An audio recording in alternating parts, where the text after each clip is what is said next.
one man that is going to be joining us today on the program is Mr. Sadibou. Sadibou, how are you? Hey, I'm good. Thank you. How are you? Good to have you, brother. So those of you who don't know, we're joined by the 2022 welterweight PFL champion, Sadibou. Just to introduce myself to you, I might look familiar. My identical twin brother, John Anik, is a UFC commentator. I'm sure you know Kenny Florian very well. They host a podcast together, but I want to congratulate you on an enormous win last year. Welcome to our show. Thank you. How you doing, brother? Thank you. Thank you for having me. If I didn't have the Anik name, I would definitely recognize that you have similar voice as well. You sound just like your brother. Thank you guys for having me. So you fought 6 days ago. Technical knockout. Yeah.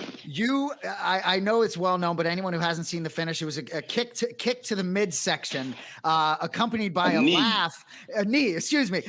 Yeah. But what I'm more interested in talking about is you immediately laughing because you knew the fight was over in that moment, and just the joy on your face. So what a moment, man! Good start to this year for you. Thank you. Yeah, it was a perfect start. We actually trained on like that specific move, and we saw that, because the thing is, we knew that he was gonna try to close the distance, and he's not the type of guy that's gonna stay in your face. He's gonna stay long and then blitz. So first round, coaches was like, just make him miss, and give him the false sense of security, right? Now he tried to commit a little bit more, and the first knee the coaches called for was that one. And coming from the kickboxing and Muay Thai background, like I've done that a couple of times with the ribs or the liver. So for him not to go down right away and like give me that like, I just do. I was like, it's a wrap. So it wasn't, to be honest, like it looks like I was like conquered. For me, the laugh was a release. Like I hear it was more so, to be honest. No, I hear you. I knew. Yeah, no, and it didn't look bad on your part. I hear you. No, there was humility in the laugh. You weren't being a jerk. Yeah. Well, so for me, I produced the Anik and Florian podcast. So I texted Kenny before this fight started, and I was like, what is my guy Sadibou doing not on the main card? Like, I thought that was such a slight on you. You know, you're an absolute dynamo when you're in there. You're one of the legends of the PFL. I just couldn't believe that weren't on the main card. Is that something that like you thought about going into it, or did that play into, you know, maybe your animosity in the fight? To be honest, they just switched on me like maybe 2-3 days prior to the fight. They were like, did the main card and then the late card. So for me, I'm like, I'm good with closing the show. Like, you know, so it was no animosity for me. I love it. Yeah. So I heard you say, and I think it might have been back to last year, but your goal was sort of to focus on wrestling and grappling. But now, you know, you feel really good, so you're ready to sort of start finishing fights again. You know what I mean? And so certainly that's what happened that night. So what a night for you. So I want to, for those who don't know, so you've been in the PFL since 2018. If I'm not mistaken, right? And it took you 4 shots, right, to finally realize the championship. And you know, I think so getting over the hump in that way. There's so many athletes. Even Kenny Florian, we've mentioned his name a couple times. He competed for the UFC champ twice. Cody fought for the belt, but didn't have the strap around his waist. Even Bilal Muhammad, a fellow welterweight. So hopefully he'll join us soon. But the host of this program, you know, he's yet to get that strap too. So getting over that hump, I mean, what you went through with those 4 to finally get over the hump had to just be an incredible feeling for you. To be honest, just the way you broke it down is just that. For me, that's the thing that I go back to the most. Like, people are like, how does it feel with the money? For me, the thing that I honestly try to push, and the thing that I honestly think gonna inspire is, I failed first year, second year, third year, but I was like, listen, I'm not gonna just sit around and not do nothing and hope that I'm one day gonna become a champion. I made the sacrifices. I made the move from Sweden to Las Vegas. And finally, I believe that I found the right regimen for me to be able to be successful. So that's something that I'm very proud of. So is that a situation where like you finally feel like you are mastered that PFL schedule? You know, Brendan Loughnane talked about how it's just different, you know, like the knowing when you're going to fight and that sequence of having to come back. Like, do you feel like you've just kind of mastered that and that's why you were able to see that championship last year? I believe that's part of it, to be honest. As speaking to Rory McDonald, is one of the guys last season, he was like, man, like, people don't realize how hard this schedule is.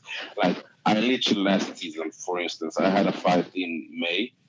3-4 days after, I got a call. Yeah, you're facing Rory in 7 weeks.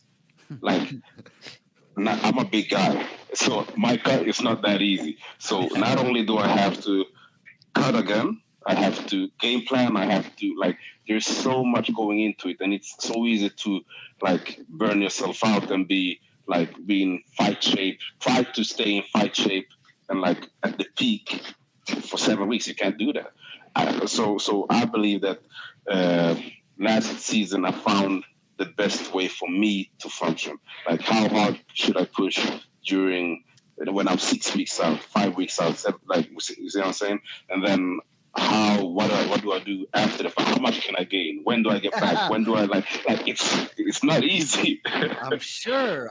Yeah, It's all like no release after, a couple of days. Like, how much you can eat have a couple nice meals and then forget about it, right back in camp. And then back to it.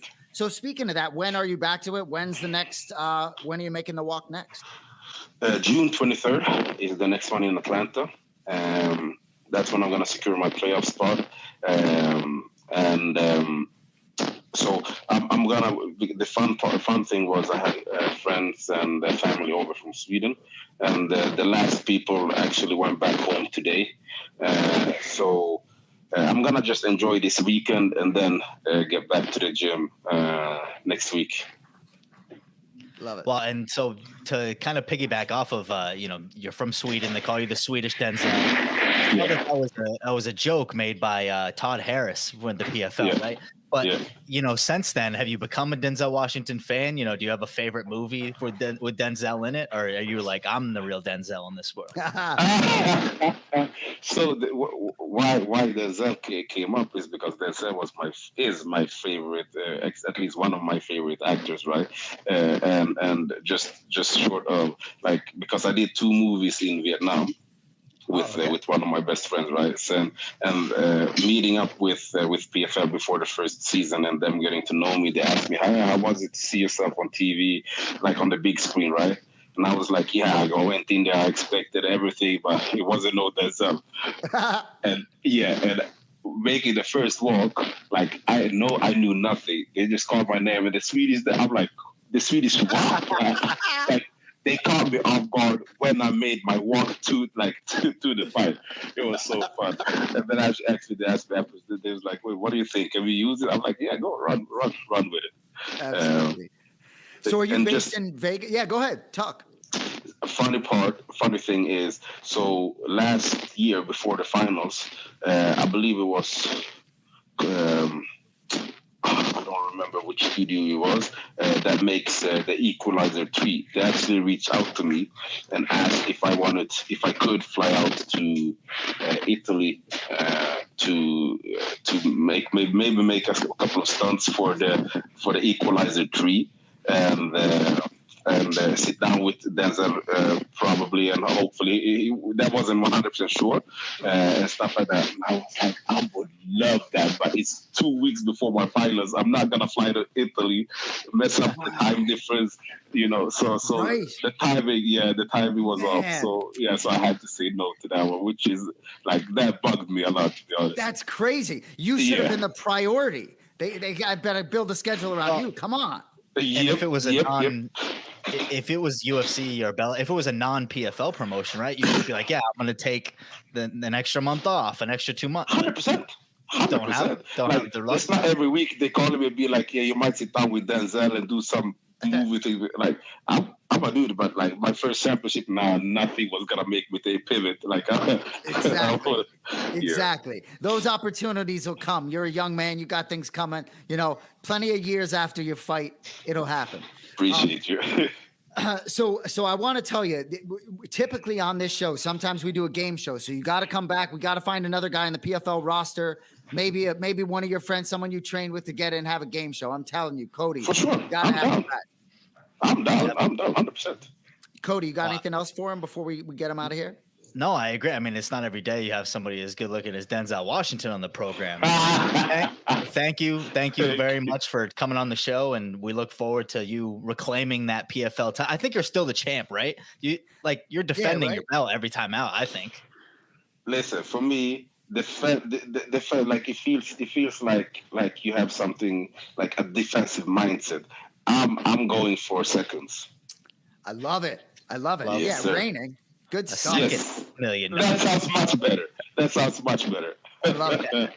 Yeah. Great to have you on, man. Congratulations. We wish you all the best moving forward. We'll definitely have you back. Appreciate you guys having me on. I'll be back. Just let me know and I'll back, We got Great to meet you, Thank man. you, Sadibou. All right. You too, guys. Take care. Amazing. That was great. Amazing. Had an opportunity to meet Denzel.